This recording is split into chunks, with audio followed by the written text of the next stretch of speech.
Did you know that the stiffness you feel getting out of bed every morning might be coming from your plate, not just your age? Chronic low-grade inflammation builds up slowly from processed food, sugar, and a diet that never changes. And it shows up as joint pain, stiffness, and swelling long before anyone thinks to connect the dots back to what they've been eating. Today we're counting down 9 foods, backed by real clinical research that could start easing that inflammation naturally, ranked from good to absolutely essential. Number 1 has been tested head-to-head against an actual over-the-counter pain medication in a real clinical trial. Let's get into it. Number 9. Broccoli. Most people think of broccoli as the vegetable you're told to eat, not one that's actually doing something specific for your joints. Broccoli is rich in a compound called sulforaphane, which forms when you chop or chew it, triggering an enzyme reaction between 2 compounds that are normally kept separate inside the plant's cells. Sulforaphane has been studied for its ability to block specific inflammatory pathways involved in cartilage breakdown, the same slow process behind osteoarthritis. Here's the detail almost nobody knows. Overcooking broccoli destroys the enzyme responsible for producing sulforaphane in the first place. Boiling it into mush isn't just a texture problem, it's actively working against the exact benefit you're trying to get. A head costs about $2 and lasts about a week in the fridge. Steam it lightly for 4 to 5 minutes, or eat it raw in a salad. Both preserve the enzyme far better than boiling, a vegetable everyone's told to eat for a much more specific reason than most people realize. And if broccoli surprised you, wait until you hear what number 8 does for joints, hiding in plain sight in your produce aisle. Number 8. Bell peppers. Bell peppers, especially the red ones, are one of the richest whole food sources of vitamin C available anywhere, more per gram than an orange. Vitamin C isn't just an immune system nutrient, it's a required building block for collagen synthesis, and collagen is the structural protein your cartilage is largely made of. Without enough vitamin C, your body's ability to repair and maintain the cartilage cushioning your joints is directly limited, regardless of anything else you're doing right. Red bell peppers also carry a meaningful amount of quercetin, a plant compound studied for its ability to calm inflammatory signaling in the body. A pepper costs about $1 and keeps for a week or 2 in the fridge. Eat them raw with hummus or roast them lightly. Vitamin C is heat sensitive, so raw or lightly cooked preserves more of it than a long roast. A crunchy snack doing structural repair work most people never connect to their joints. And if bell peppers surprised you, number 7 is the vegetable famous for one specific color, and that color turns out to be doing real work. Number 7. Beets. Beets get their deep red color from a class of pigments called betalains. And betalains aren't just a coloring agent. They've been studied specifically for their anti-inflammatory activity. Beets are also one of the richest natural dietary sources of nitrates, which your body converts into nitric oxide. Nitric oxide helps relax and widen blood vessels, improving circulation to tissues throughout your body, including the tissue surrounding your joints, which depends on good blood flow to clear out inflammatory byproducts efficiently. That combination, pigments that calm inflammation directly and improved circulation that helps clear it away, is part of why beets show up consistently in research on inflammatory joint conditions. A bunch costs a few dollars and keeps for over a week in the fridge. Roast them whole in foil, or juice them if you want a more concentrated dose. Just be aware, beet juice will very obviously discolor your next visit to the bathroom, and that's completely normal. A vegetable most people only think of on a salad bar, quietly working on blood flow and inflammation at the same time. And if beets surprised you, number 6 is the tiny seed doing something almost nothing else on this list can match. Number 6. Flaxseed. Flaxseed is one of the richest plant sources of alpha-linolenic acid, a type of omega-3 fat that your body partially converts into the same anti-inflammatory compounds found in fatty fish, just through a less direct pathway. It's also one of the best sources of lignans, plant compounds with both antioxidant and anti-inflammatory properties, and a healthy dose of fiber that supports the same gut bacteria linked to lower systemic inflammation throughout the body. Here's the detail that trips people up. Whole flax seeds mostly pass through your digestive system undigested. You need to grind them, or buy them pre-ground, for your body to actually access the omega-3s and lignans inside. A bag costs a few dollars and lasts months if kept in the fridge, since ground flaxseed can go rancid at room temperature faster than the whole seed. A tablespoon stirred into oatmeal, yogurt, or a smoothie is enough. It has a mild, nutty taste that disappears into most foods. small seed, real omega-3s, and a preparation mistake that quietly cancels out the benefit for most people who buy it. And if flaxseed surprised you, number 5 is the dessert most people feel guilty eating, and it turns out some guilt was misplaced.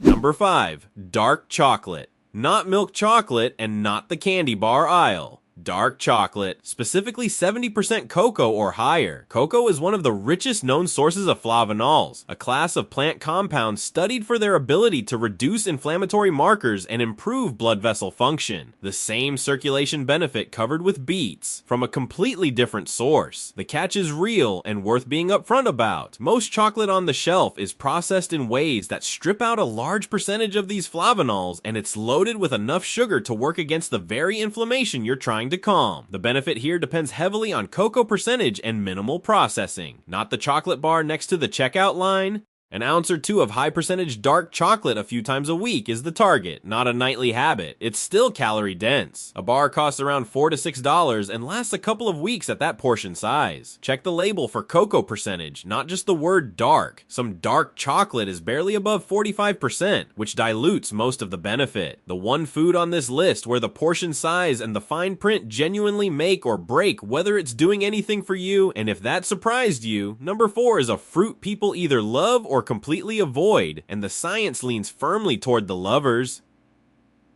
Number 4, tomatoes. Tomatoes carry lycopene, a red pigment compound and one of the more potent antioxidants studied in whole foods, alongside a meaningful dose of vitamin C that works alongside the collagen-building role covered with bell peppers. Here's a detail that surprises most people. Cooking tomatoes actually increases the amount of lycopene your body can absorb, rather than destroying it the way heat destroys vitamin C. The cooking process breaks down the plant's cell walls, making the lycopene more bioavailable, which is part of why tomato sauce delivers more usable lycopene than a raw tomato slice. A pound of tomatoes costs about $2, and canned tomatoes, often cooked down at peak ripeness, are a genuinely good, inexpensive option nutritionally. Cook them with a small amount of olive oil, since lycopene is fat soluble and absorbs better alongside fat rather than eaten completely dry. One of the few foods on this list where cooking it actually makes it more powerful, not less. And if tomatoes surprised you, number 3 is the small fish that's been quietly outperforming almost every anti-inflammatory supplement on the shelf. Number 3. Sardines. Sardines are one of the richest whole food sources of long-chain omega-3 fatty acids. EPA and DHA specifically, the direct, ready-to-use forms your body doesn't have to convert from a plant source the way it does with flaxseed. These specific omega-3s are precursors to compounds called resolvins and protectins, molecules your body produces to actively resolve inflammation once it's done its job, rather than just letting it linger. Chronic joint inflammation is, in part, inflammation that never got the signal to fully resolve. And these compounds are part of that signal. A can costs around $1.50 and needs 0 cooking. 2 to 3 servings a week is the target research generally points to for a meaningful anti-inflammatory effect, not an occasional can here and there. Small, cheap, shelf-stable, and doing a job most fish oil supplements charge far more money to attempt, which brings us to number 2. The drink with strong evidence at the cellular level, though it's worth being honest that human trial results have been more mixed than you'd expect. Number 2.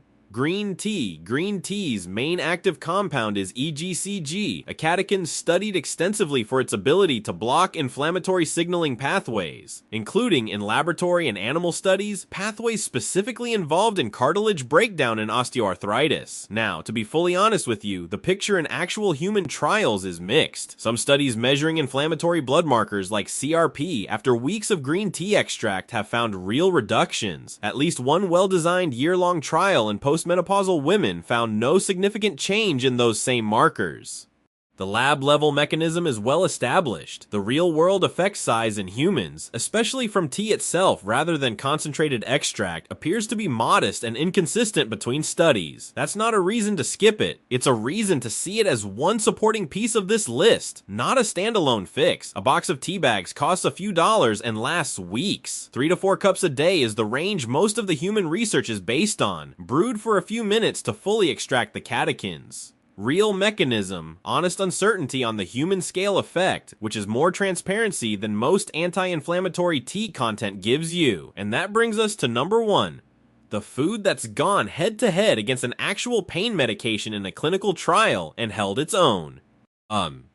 Number 1. Turmeric. Turmeric's active compound, curcumin, has more clinical trial evidence behind it for joint pain than anything else on this list, by a wide margin. Multiple meta-analyses pooling randomized controlled trials in people with knee osteoarthritis have found that curcumin significantly reduces pain scores and improves physical function compared to placebo. A 2021 randomized controlled trial went a step further, finding that turmeric extract was non-inferior to paracetamol, meaning it performed comparably for knee pain relief over 12 weeks. The mechanism lines up with the results. Curcumin inhibits a specific inflammatory signaling pathway called NF-kappa B, directly reducing the production of inflammatory cytokines involved in cartilage breakdown. 2 honest caveats worth knowing. First, curcumin on its own is poorly absorbed by your body. Most effective clinical trials pair it with piperine, the active compound in black pepper, which dramatically improves absorption. Second, there have been documented cases of liver injury linked to high-dose enhanced absorption turmeric supplements, particularly in women over 50. If you're taking blood thinners, have liver disease, or drink alcohol regularly, talk to a doctor before starting a concentrated curcumin supplement. This is not a caution to skip. A jar of turmeric powder costs a couple of dollars. Supplement capsules with piperine added run higher, typically $10 to $20 for a month's supply at studied doses. Cook it into food with a pinch of black pepper for everyday use, and treat concentrated supplements as something to discuss with a doctor first, not something to self-prescribe at high doses long term.